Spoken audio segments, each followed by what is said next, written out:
Bonjour chers élèves, alors on continue avec la capsule 3 sur la guerre froide. Aujourd'hui, je vais continuer de vous parler de la doctrine Truman et de tout ce qui accompagne la doctrine Truman. Parce que finalement, c'est un peu tous la même idée. L'idée, comme vous l'avez compris, c'est de limiter l'expansion du communisme et empêcher les communistes de gagner d'autres territoires et tout faire pour justement empêcher cette expansion. Comment on va empêcher cette expansion? Bien, il y a deux moyens. J'ai parlé d'un moyen dans la dernière capsule, c'est-à-dire le moyen financier représenté par le plan Marshall, mais il va aussi avoir le soutien militaire qui va être représenté par l'OTAN, qui est fondée en 1949 au terme de la crise dont je vous parle à la fin de cette capsule. L'OTAN est une alliance militaire qui va rassembler tous les pays qui forment le bloc de l'Ouest, ou presque, ceux qui sont en mesure de fournir un soutien militaire devant toute menace soviétique. C'est par l'argent, n'est-ce pas? Parce que justement, les pays de l'Europe sont ruinés par la guerre, donc ils veulent pouvoir reconstruire leur pays sans nécessairement tomber dans le communisme qui devient toujours très populaire quand on a affaire à de la misère économique. OK. Alors, la politique de l'endiguement accompagne la doctrine Truman et le plan Marshall, parce que la doctrine Truman et le plan Marshall, en gros, c'est vraiment l'idée de prêter de l'argent. Prêter ou même donner de l'argent à n'importe quel pays qui en a besoin. La condition, c'est de, d'acheter américain. Donc, les dons d'argent, finalement, c'est une bonne idée pour le gouvernement américain. Et en plus, ben, ça fait en sorte que les pays vont se diriger vers les démocraties et vers le capitalisme plutôt que de se diriger vers le communisme. OK. Alors, ici, on a une caricature quand même super intéressante. C'est comme la même caricature, mais on échange les rôles. Je vous laisse deviner qu'est-ce qui représente l'ours. L'ours, c'est toujours représenté... la Russie, pardon, est toujours représentée par un ours souvent, même que des fois, on va voir un mélange entre Staline et un ours. Et ici, le monsieur avec le chapeau haut de forme, l'espèce de redingote et le drapeau américain, hein, c'est typiquement l'oncle Sam. L'oncle Sam, c'est une symbolique qui représente dans les caricatures, dans l'imagerie populaire, euh, les États-Unis. Maintenant, si vous voulez comprendre d'où ça vient, cette idée-là de l'oncle Sam, ben venez en Google Meet, on fera une petite recherche ensemble. Mais là, c'est pas le but de ma capsule. J'ai l'impression que je veux pas trop changer de sujet. C'est un de mes problèmes. OK. Alors, ici, j'ai mis beaucoup de caricatures parce que je trouvais ça super intéressant. OK. Il y a des conférences qui vont continuer à se faire de 1946 jusqu'en 1948, mais j'ai pas le temps de vous parler de toutes ces conférences-là. Mais c'est encore les mêmes quatre qu'on voit ici qui se réunissent. On les appelle les quatre grands. Et en 1947, il y a une conférence à Moscou, puis il y en a une aussi à Londres. Et ça reprend exactement les mêmes thèmes. Pourquoi? Parce qu'ils sont pas capables de s'entendre. Et c'est là justement que va commencer à s'annoncer les premières frictions. C'est sûr qu'elles s'annonçaient déjà avant quand les accords de Potsdam n'avaient pas été respectés. Mais justement, on fait des conférences diplomatiques entre l'Union soviétique et les démocraties pour éviter à tout prix la guerre. C'est sûr que l'URSS, rendu là, elle n'a pas encore développé sa bombe atomique. Donc, elle a comme un peu pas le choix d'essayer de respecter ce que les démocraties occidentales lui demandent, mais en même temps, elle veut pas trop le respecter. Et c'est ça qu'on voit ici, c'est que l'Europe et spécialement, par exemple, les pays qui sont proches du rideau de fer, spécialement l'Allemagne de l'Ouest ou la partie ouest de Berlin, est représentée ici comme une femme.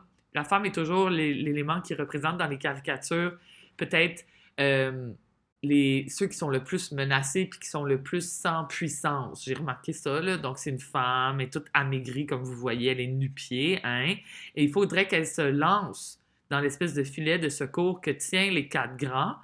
Mais ici, vous voyez que celui qui représente l'URSS, hein, Molotov, tient le filet juste à une main. Alors, il n'a pas l'air super motivé. Et c'est sûr que si lui lâche, ben là, l'Europe, elle sera pas, comment dire, soutenue. Donc, il y a beaucoup de caricatures de ce genre qui illustrent comment l'Europe, et spécifiquement l'Allemagne, se sent comme pris entre deux forces qui sont pas capables de s'entendre.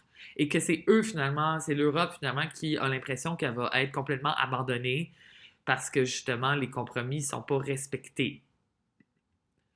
Encore une autre que je trouvais cute. Ici, c'est Berlin. OK, le petit enfant ici. Hein? Ici, vous aurez reconnu Staline, mais qui est aussi un ours. Là. Si vous voyez, il y a comme pas mal de poils. Là. Ben, dans l'image, je ne sais pas c'était quoi le statut de la pilosité de Staline. Là. Bon. OK. Ici, vous reconnaissez Uncle Sam, hein, qui est les États-Unis. Ici, avec le chapeau puis le symbole britannique. Et ici, c'était toujours Marianne qui représente la France. Elle a toujours un petit genre de bonnet, un peu de schtroumpf. Euh, encore une fois, je suis sûre qu'il y a une explication. Ah oui, ça vient de la Révolution française. En tout cas, bref. Dans les caricatures, vous allez les reconnaître. Ici, on aurait Berlin.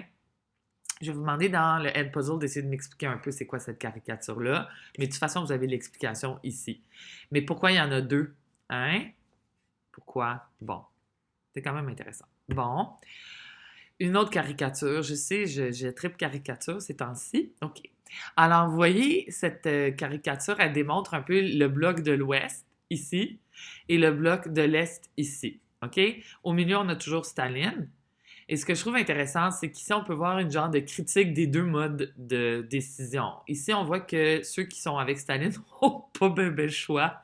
Comme par exemple, je suis sûre que lui représente quelqu'un de spécifique à l'époque qui... Tu sais, si je pouvais aller faire des recherches encore plus approfondies, mais à un moment donné, je viens trop en détail, mais je suis sûre que lui représente un chef d'État des pays qui était du côté du bloc de l'Est. Puis c'est ce chef d'État qui n'a pas le choix de faire ce que Staline lui dit de faire. Puis c'est représenté par les longs bras de Staline, hein, et la main sur le cou. Bon. Ensuite, de ce côté-ci, on voit bien que l'équipe n'est pas aussi soudée. Alors peut-être que c'est une genre de critique de la démocratie dans ce cas-là, parce qu'on voit que les deux systèmes sont critiqués. Ici, par exemple, tous les gens qui sont supposés être avec lui, ils sont pas là, ils les cherchent, il a l'air d'être surpris, tu sais, comme il manque du monde ici. Puis ils sont en arrière en train de discuter, puis de parler, puis de négocier. Et peut-être que ça illustre justement la tendance du bloc de l'Ouest avec ses démocraties à parlementer, à débattre, hein? Et quand c'est le temps d'être solidaire devant l'ennemi, ben cette solidarité-là, cette force de la cohésion est pas tout à fait là, à l'inverse de Staline qui a tout son monde, mais bon, on s'entend qu'ils ont comme pas le choix. Hein? Alors c'est intéressant. OK. Là, je veux vous parler du blocus de Berlin. OK? Alors, le blocus de Berlin, c'est en juin 1948 une tentative de la part de Staline pour récupérer la partie ouest de Berlin. Je vais vous mettre une carte à l'écran, mais encore une fois, Berlin est situé dans la partie soviétique. Et ça, c'est un énorme problème pour Staline, parce que ça veut vraiment dire, là, quand vous y pensez, que Staline devait faire face à cette espèce de zone de liberté qui est complètement contraire à l'idéal communisme, même s'ils n'arrêtent pas de dire qu'ils sont libres, là. Hein? Ça, c'est un autre débat, là. Parce que pour eux, l'idée de la liberté ne doit pas être la même que la nôtre, là. Mais il y a cette zone de démocratie avec des libertés d'expression puis les libertés de mouvement que l'URSS n'avait pas, là. Tu ne pouvais pas décider d'aller où tu voulais quand tu étais dans l'Union soviétique si tu n'avais pas des papiers spéciaux avec des permissions, etc., etc. OK? Donc, par contre, à cette époque-là, n'importe qui est dans la partie soviétique de l'Allemagne peut se rendre à Berlin. Dans ce temps-là, il n'y a encore pas de mur. Hein? Là, je vous laisse deviner qu'est-ce qui va arriver beaucoup plus tard. C'est pas tout de suite que ça va arriver, mais éventuellement, il va y avoir un mur qui va être construit à cause de ce problème-là. Mais au moment où je vous parle, en 48, n'importe qui peut juste marcher de l'autre bord puis aller dans la partie ouest. OK? C'est sûr qu'il y a des soldats soviétiques qui essayent de faire un contrôle pour les empêcher de traverser, mais comme il y a plein d'endroits. Par exemple, j'avais même lu qu'il y avait des moyens d'éviter les gardes et d'éviter les postes de contrôle, OK? Puis en plus, ben, tu avais le droit de passer. C'était ça dans les accords. Mais c'était des accords qui n'étaient pas écrits. Il y avait des accords oraux, hein, qui avaient été faits avec Staline pendant les conférences pendant la Seconde Guerre mondiale par rapport à Berlin. Puis il y avait des accords écrits, OK? Donc, tranquillement, pas vite, Staline va commencer à ignorer les accords oraux. De toute manière, il n'y avait même pas de papier qui expliquait que les gens avaient le droit de circuler d'un endroit de Berlin à l'autre. Mais la seule chose qui était écrite, c'est qu'il y avait des couloirs aériens qui allaient être laissés aux Américains pour toujours pouvoir se rendre dans la ville de Berlin, no matter what. Et ça avait été mis par écrit. Donc, quand Staline décide d'essayer de faire partir les forces occidentales, et donc ici dans ce cas-ci, je parle des Français, des Britanniques et des Américains qui sont à Berlin, puis les trois partis ensemble, ça fait Berlin-Ouest, OK? Staline va essayer de faire en sorte qu'ils s'enfuient puis qu'ils s'en aillent. Le but de Staline, quand il fait son blocus, c'est d'affamer la partie ouest en bloquant toutes les sorties. Alors, les chemins de fer, les routes, les ponts, tout va être bloqué. De sorte que la partie ouest de Berlin peut plus être ravitaillée en nourriture. Et son but à Staline, c'était de se dire, je vais épuiser la population de Berlin-Ouest et je vais les empêcher de manger jusqu'au point qu'ils vont abandonner, puis les forces occidentales vont aussi abandonner, vont être obligés de s'en aller, puis ils vont donner la ville de Berlin. OK?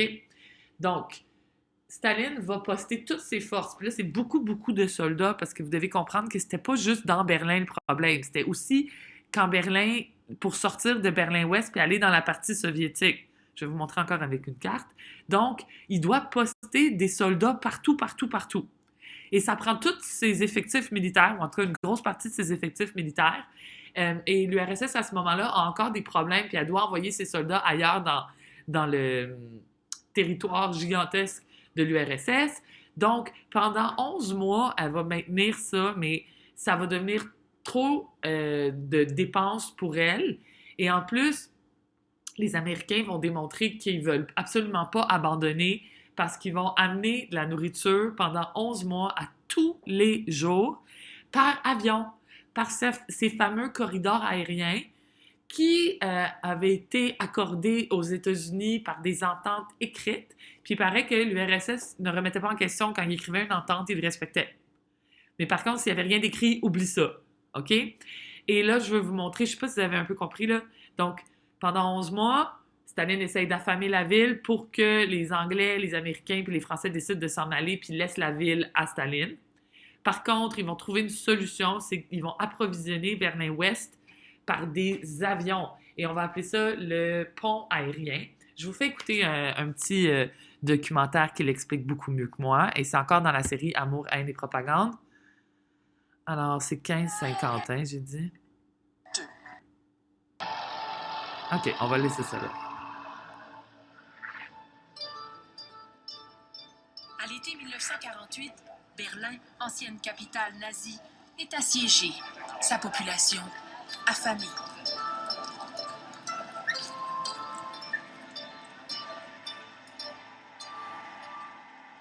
Gail Halvorsen et les autres pilotes de l'armée de l'air américaine ont une mission cruciale. Il faut éviter que Staline s'empare de toute la ville. Berlin est divisé. Les deux camps, capitalistes et communistes, sont face à face. Mais la ville est au beau milieu de l'Allemagne de l'Est, sous contrôle soviétique. Staline veut se débarrasser de ses anciens alliés encombrants. Il prépare un grand coup.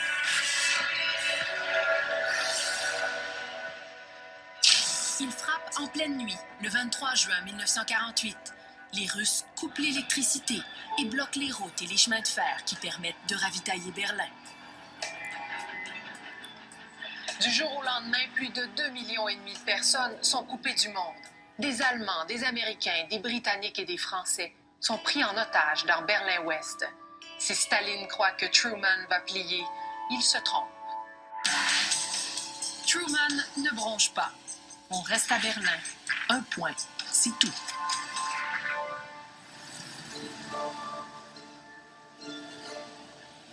C'est le début du pont aérien de Berlin.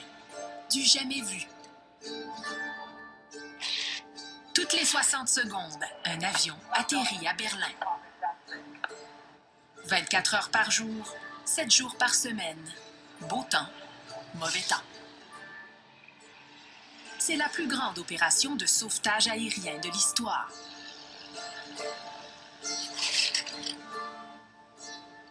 Il faut chorégraphier tous ces vols comme un véritable ballet aérien. Pour survivre, Berlin a besoin chaque jour de 4500 tonnes de vivres. On baptise l'opération Operation Vittles ou Opération Victuailles.